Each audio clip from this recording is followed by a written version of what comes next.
17 मार्च की दोपहर को नागालैंड के वोखा जिले के हुमत्सो और वोखा गांवों में भीषण जंगल की आग फैल गई, जिससे खेतों और बागानों को भारी नुकसान पहुंचा। अधिकारियों को संदेह है कि आग झूम खेती से लगी है, जो पारंपरिक कटाई और जला खेती की प्रथा है। वोखा में जिला आपदा प्रबंधन प्राधिकरण DDMA को दोपहर 1 बजे के आसपास पहला अलर्ट मिला, जिसके बाद तेजी से फैल रही आग को रोकने के लिए तत्काल अग्निशमन प्रयास शुरू किए गए।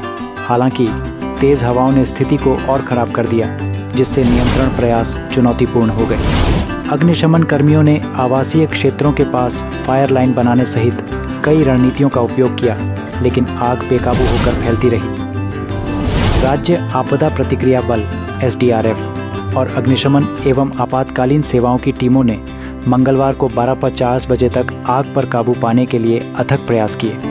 उनके प्रयासों के बावजूद मंगलवार दोपहर तक 2 स्थान आग की लपटों में घिरे रहे। वोखा के उप विभागीय अधिकारी SDO सिविल नुहुता तुन्नी के अनुसार ये क्षेत्र खड़ी और दुर्गम भूमि पर थे, जिससे जमीनी हस्तक्षेप मुश्किल हो गया था। अधिकारियों ने निगरानी के लिए ड्रोन तैनात किए और आवश्यकता पड़ने पर हवाई अग्निशमन की संभावना का संकेत दिया।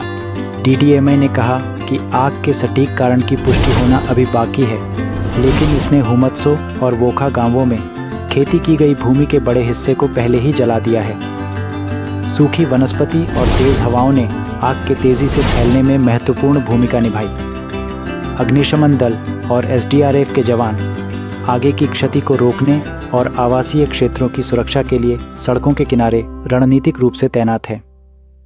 अधिकारी स्थिति का आकलन करना जारी रखते हैं और अगर आग जारी रहती है तो हेलीकॉप्टर सहायता सहित आगे के आपातकालीन उपायों पर विचार किया जा सकता है।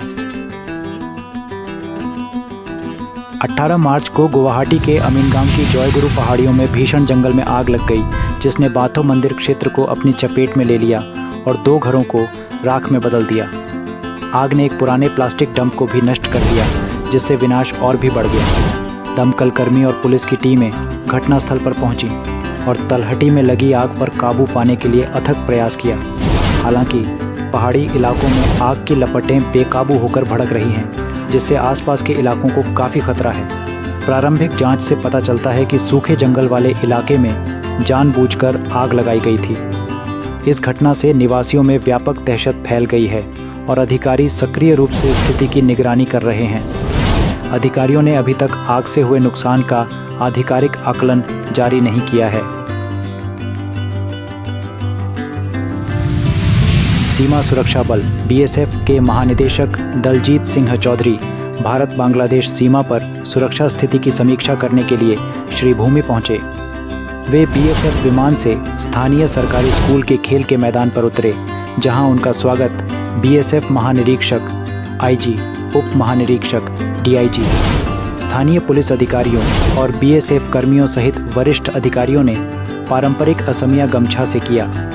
स्वागत समारोह के बाद BSF प्रमुख उच्च सुरक्षा वाले काफिले के साथ अंतर्राष्ट्रीय सीमा के पास स्टीमर घाट कैंप में सीमा चौकी BOP के लिए रवाना हुए। उनके दौरे का उद्देश्य BSF की तैनाती का मूल्यांकन करना और मौजूदा सीमा स्थिति का आकलन करना है। सूत्रों के अनुसार भारत और बांग्लादेश के बीच बढ़ते तनाव को लेकर भी चर्चा हो सकती है। यह दौरा बांग्लादेश में बढ़ते चीनी प्रभाव और ISI गतिविधियों की पृष्ठभूमि में हो रहा है।